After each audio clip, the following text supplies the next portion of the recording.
আসসালামু আলাইকুম রহমতুল্লাহ বরকাত। প্রিয় মুমিন মুত্তাকি ভাইরা,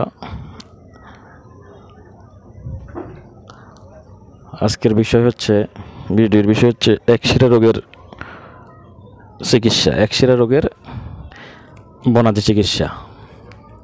যাদের একশিরা রোগ আছে তাদের বনাদি চিকিৎসা দিবেন কীভাবে সেটাই বলতেছে।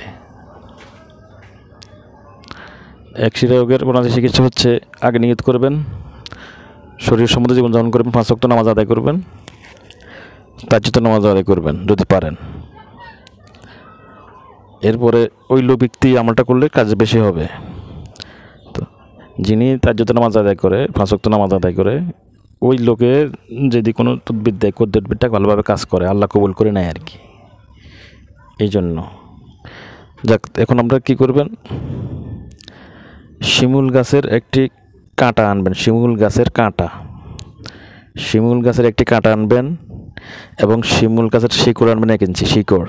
শিমুল গাছের কাঁটা ও শিকড় আনবেন, আনে পরিষ্কার করে রোদে শুকাবেন। দ্বিতীয় নম্বরে আনবেন হরিতকি।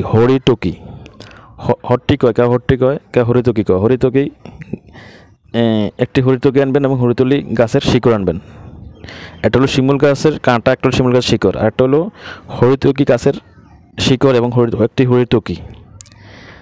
তো কী করবেন, হরিতকিটা ছিদ্র করবেন, এটা শুকনা তো ছিদ্র করবে, ছিদ্র করে কাইতেনের মধ্যে দিবেন, কাইতের মাজার কমরে ব্যবহার করবে। আর ওই শিমুল গাছের কাঁটা এবং শিমুল গাছের শিকড় আর হরিতকির শিকড় তিনটা একসাথে বাঁধবেন, পেঁচাইয়া বাঁধে এটা ঝুলি থাকবে।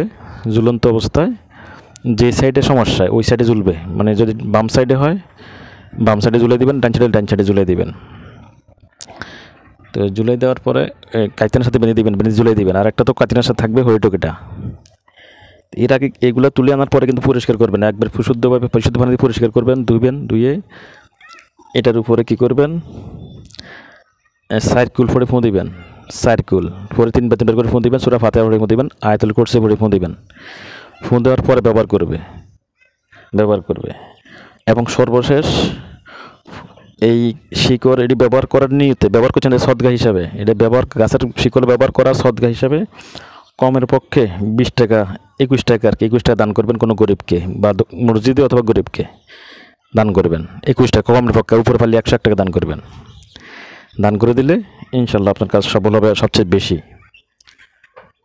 তাহলে এই কাজটা এভাবে করবেন, তাহলে একশিরা রোগের আশা করি সুস্থ হয়ে যাবে। বেশি দিন সময় লাগবে না, 1 সপ্তাহ 14 দিনের ভিতরে সুস্থ হয়ে যাবে আশা করি। সর্বোচ্চ 1 সপ্তাহ অথবা 14 দিন এর ভিতরেই সুস্থ হয়ে যাবে একশিরা রোগী। তো এইভাবে কাজটা করিবেন। আমার তো ফিকির লেবিল্লা আমাদের নিলে ভালো। আমার জন্য দোয়া করবেন, আমি যেন একটু ভালো মানে ভিডিও দিতে পারি। আল্লাহ মোহান রাব্বুল আলামিন যেন আমাকে সেই তৌফিক দান করে, মানুষের সেবা করার জন্য, আমার রাসূলের সন্তুষ্টি অর্জন করার জন্য, আল্লাহর সন্তুষ্টি অর্জনের জন্য আমি যেন মানব সেবা করতে পারি। এটাই আমার উদ্দেশ্য। এবং মানব সেবার জন্য যা দরকার সে সব কিছু যেন আল্লাহ আমাকে দান করে, ওই শক্তি ওই পাওয়ার আমাকে দান করে, মানব সেবার জন্য সমস্ত শক্তি সমস্ত পাওয়ার যেন আমাকে দান করে। এই তৌফিকটা এই জন্য দোয়া করবেন আপনারা সবাই আমাকে।